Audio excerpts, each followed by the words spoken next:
iba pang balita, sinimulan ng isalang sa final testing kagabi ang mga bagong-bago ng MRT Line 3 na binili sa China.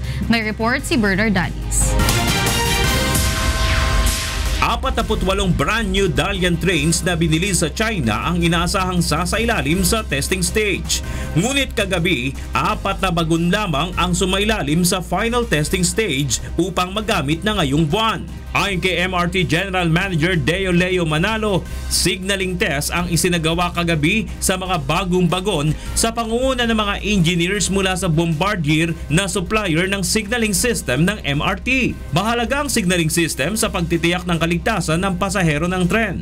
Sa pamamagitan nito, automatic na hihinto ang tren kapag ito ay overspeeding. Hihinto rin ito kapag mayroong nakalimutang gawin ang driver ng tren. Matapos sumailalim sa performance test, susunod naman ang reliability test. Inaasahang matatapos ang final stage testing ng 8 bagon o 2 Dalian train sa loob ng 2 linggo at kapag pumasa, magagamit na ang mga ito sa katapusan ng buwan. Sa kasalukuyan ay mayroong 20 operation trains ang MRT. Kaya naman inaasahang makatutulong ang mga bagong bagon ng tren sa daang-daang libong pasaherong sumasakay araw-araw. Samantala, posible na ring magamit ang bagong central control system ng MRT ngayong kalagitnaan ng Marso. Ito'y matapos magpalit na makabagong central computer.